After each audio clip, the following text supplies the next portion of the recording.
It has been a week of intense global diplomatic activity at the G7, in which, of course, India's Prime Minister Narendra Modi has been at the thick and center of things.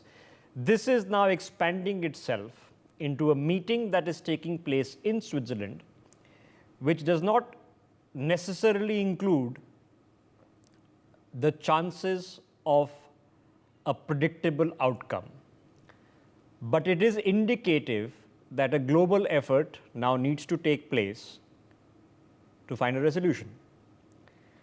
A global effort like that cannot take place if one member of the belligerent parties is not present on the table.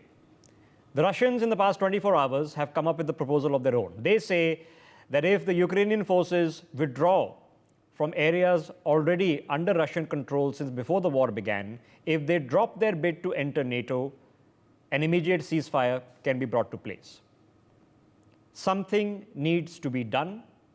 The sooner it is done, it is the best, because the only people who are suffering are the people living in Ukraine.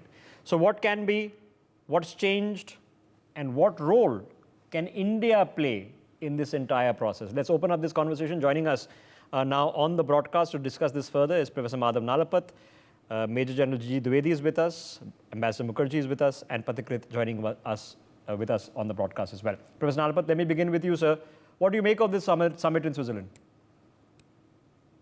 Well, frankly, I'd like to say that a summit involving the ending of a conflict where one of the main parties to the conflict is not represented. It is a non-starter from the beginning. Frankly, this entire, I've not even tried to find out what level of representation India sent to that conference, but I'd be surprised if it was high level, for a simple reason that this is a conference doomed to failure. The reality is that in March, April 2022, Putin was willing to end the war essentially on the same conditions. There is no change in Putin's conditions, and there will not be any change in Putin's condition in 2026 or 2028. These are what he wanted in Ukraine. He wanted to reclaim the Russian-speaking areas of Ukraine. He wanted the Crimea. He's got that. Most likely, he's now going to move into Odessa. But the reality situation is very unlikely that that's ever going to take place. If you remember last time, it was Biden and Johnson who basically ensured that peace in Ukraine was basically torpedoed. This time also, Biden will be very clear that it should be torpedoed, and so will many of the other leaders like Rishi Sunak, who are facing a difficult re-election. So they want to keep this going until the election, because if you accept the terms of Putin, terms that are available 2 years ago, it will be seen as a military defeat for Ukraine, and that's going to hurt Biden very badly in the polls. So frankly, I don't see this going anywhere. Neither Putin nor, frankly, the main proponent, which is Biden. Had he wanted, he could have got Ukraine to accept these terms. But neither of them is likely to make any change in the stance that they had, which is in March, April 2022. Okay, well, a few things have changed, but a few things have not. The elections in the US have not yet happened. Elections in France are coming up in a couple of weeks now.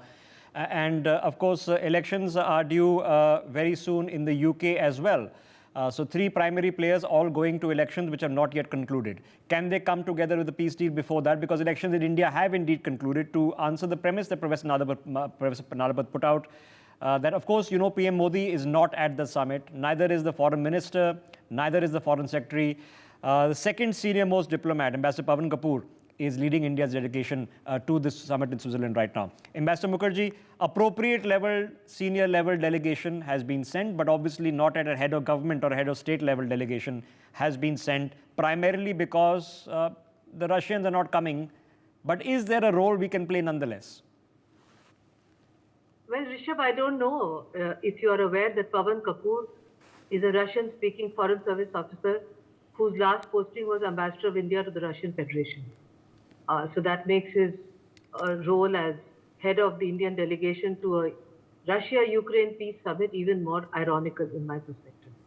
Secondly, it was very clear from the beginning that we would not send a ministerial level delegation precisely for the reasons which Professor Madhav Nalapat has outlined. It is totally farcical to have a peace conference where one party, which seems to be facing defeat, is being propped up as the victor by his supporters who have used him to try and bleed Russia and drive it into China's arms. That has succeeded very well, unfortunately for international peace and security, but it doesn't make Zelensky the victor. I would like to add to Professor Nalapat that I don't think Professor Nalapat that Zelensky can accept those peace terms even if Biden urges him to. Because if he accepts it, he will be hanged as a traitor because Ukraine has taken too many losses on the ground. They've lost too many young people. He is in a corner, he cannot back off. But what is even more surprising, Rishabh, is that the Swiss are very, very clever in bringing adversarial parties together. What they do, I remember very well, when the talks on the ex-Yugoslavia were going on, I was in the UN in Geneva. They used to first put the two parties who don't agree in two separate rooms. Then they would go from room to room to see what are the basics. And then they would work out a document, and the UN Secretary General, of course, would be present. And then they would finally come up with a document which contains what you would call the minimum acceptable to both sides.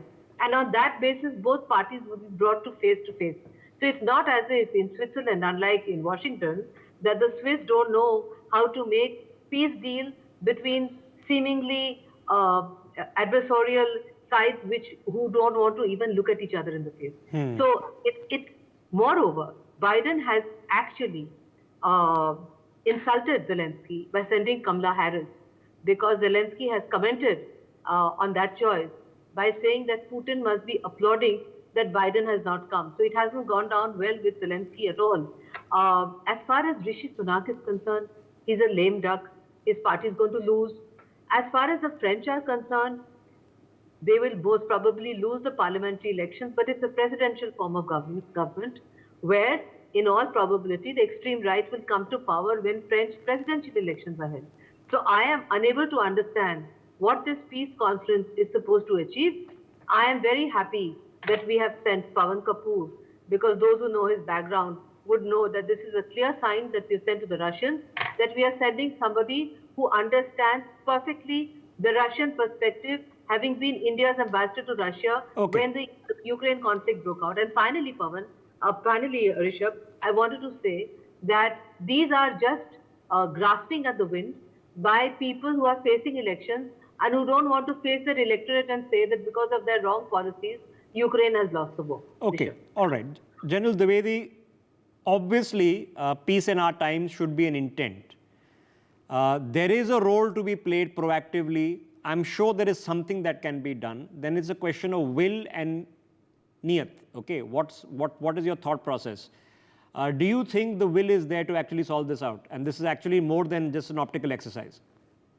Well, we need to understand some peculiarities of war, because having fought wars myself and studied the art of warfare very intimately, we need to understand few facets about the wars.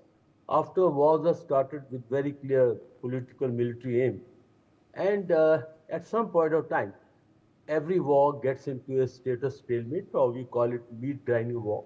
And that's the time I think the stage is set for some kind of negotiation process, because every war ultimately ends on the negotiation table, because no wars have been decided on the battlefield at the end of the day.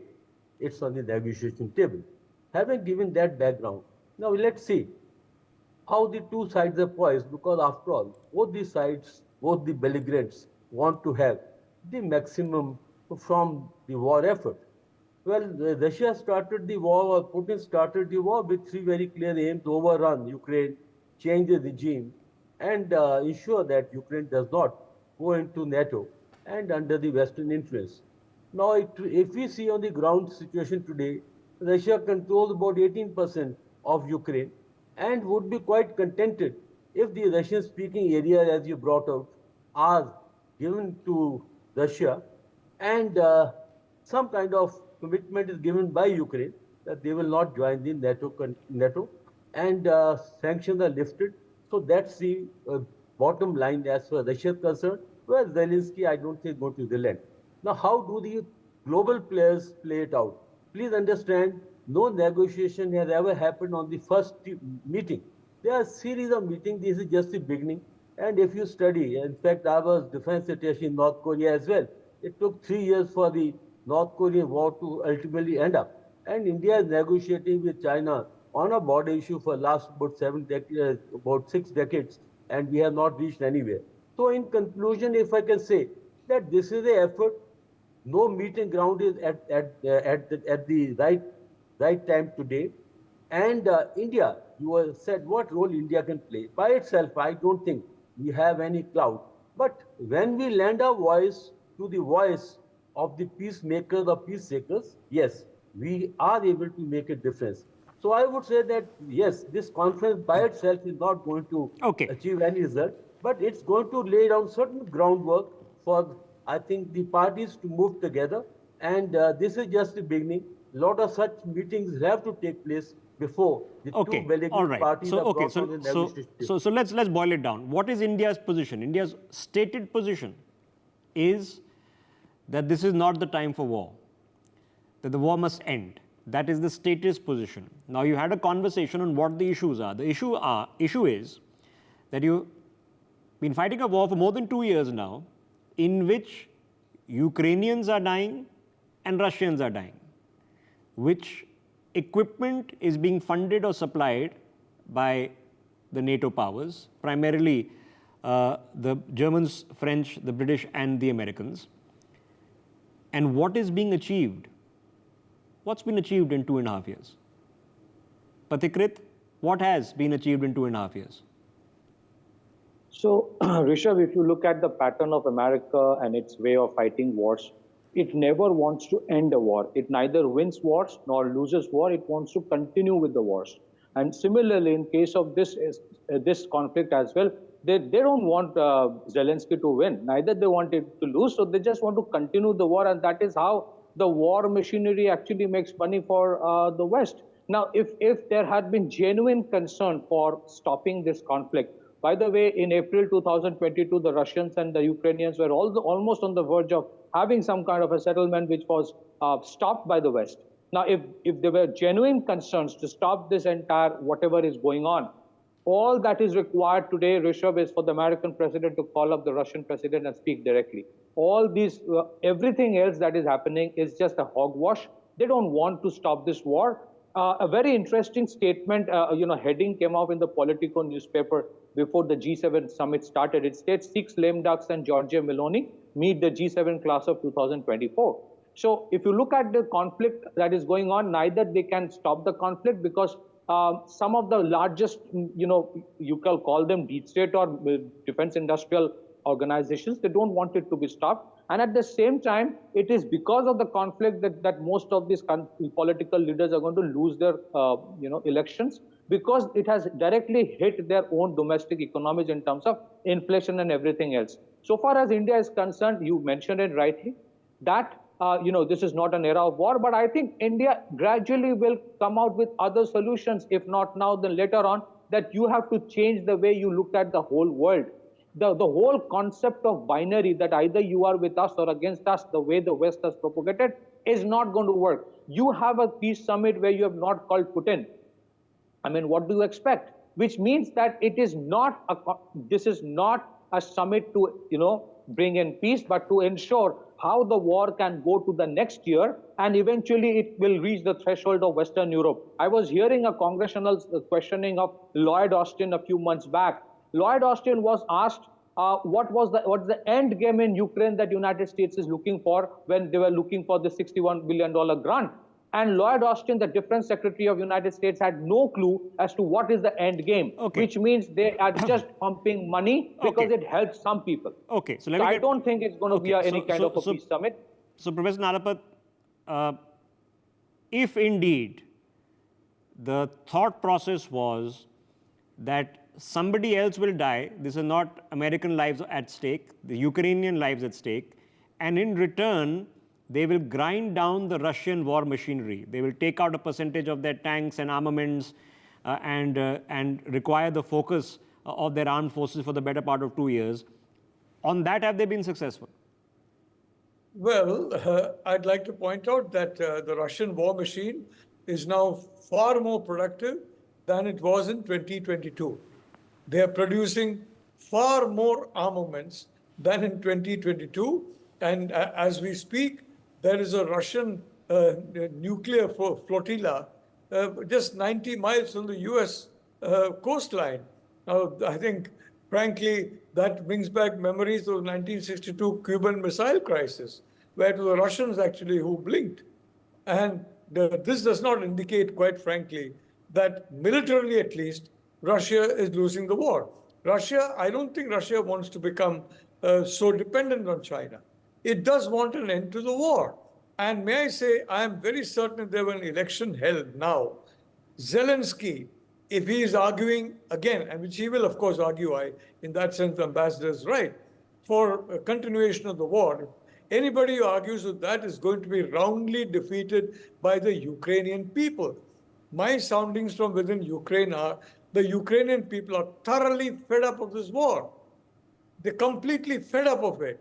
And Zelensky won the election as president on the premise that he will be friendly to Russia, that there will be no war. It was a peace plank that he went ahead with. The second point regarding the PRC, look, all of the points made by Pathikrit are correct, except that he's named the wrong country. It's not the US that wants the war. Frankly, the US is in, politics is in a complete turmoil. The economy, as he correctly said, is in turmoil. It's the PRC that wants the war. As I've said from the very beginning, they want wars to continue in Ukraine, in Gaza, in other locations to divert attention from the theater that really interests them, which is basically Taiwan. So that is basically the situation that is happening now. Okay. And what are we seeing? Because of this war, of the Ukraine war, and the blowback to this war, you're seeing Marine Le Pen surge. 40% of the French vote went to Marine Le Pen. And you have, for example, Donald Trump surging in the United States. Now, of course, Marine Le Pen, it has been pointed out that there's one TikToker who was going to be a choice for prime minister. I don't believe any TikToker or not. First of all, I believe the West should follow India in completely banning TikTok. The second is China, the Western people know China is now the main adversary. Yes. The fatigue about this particular war all over the West. And frankly, this conference is not a meeting. I agree, many meetings still need to take place. Yes. And finally, yes, India will be the chairperson of that conference like it was in the case of Korea, because we are friendly with both the NATO side, because let's face it, Ukraine is only a proxy, and the Russian side. Okay. But that is not coming yet. This is not a meeting. When you have a conference of just one party, how do you call it a meeting at all? There's no meeting. Okay, so it is photo ops taking place. Then let me turn the question around. Ambassador Mukherjee, what has Ukraine or the Ukrainians gained from this other than loss of life, loss of infrastructure, and worse? Ukrainians have gained nothing. Half their country is destroyed. There's a huge, half their infrastructure is gone. It was a prosperous country. And moreover, they want a Marshall Plan to rebuild. I don't think they're going to get a Marshall Plan, because the kind of circumstances at the end of World War II, which impelled United States to give a Marshall Plan to rebuild Europe, doesn't exist here, because the West is in deep economic crisis. So I can see some funds coming in from the United States, because that will be good for the American economy in the long run. I don't see that kind of stuff happening in Europe. Secondly, as has been correctly pointed out, the Zelensky, when he came to power, he was not supposed to be getting involved in this kind of mindless conflict at all. But he fell victim to the urgings of the Americans and the West on insisting going public on NATO membership when he had been privately told by the NATO Secretary General that he does not qualify for NATO membership, and he had been told privately by the EU that he doesn't qualify for EU membership either. There's a very rigid set of criteria for membership in both. So the manner in which he went public made the Russians believe that they would bend the rules for Zelensky and make him a NATO member, which would have two direct implications. One, that there would be a Russian-speaking part of Russia, historically now an independent country for 25 years, right next to Russia, pointing a dagger to its heart. And on the other hand, it would also bring the NATO powers right next to Russia's borders, and they would be obliged to defend Ukraine if Russia attacked Ukraine, because that's how NATO functions. Okay. This is not something that Putin could have accepted, and it was not required. Putin could have been given reassurance, as Professor Nalapat said, by a simple message from the Americans that no such thing is going to happen, and this conflict would never have happened. Yes. So, But here we are. Okay, so let me jump upon the point that Professor Nalapat raised, because General Dwivedi, we have discussed this in the past. In fact, I've been discussing it for several years.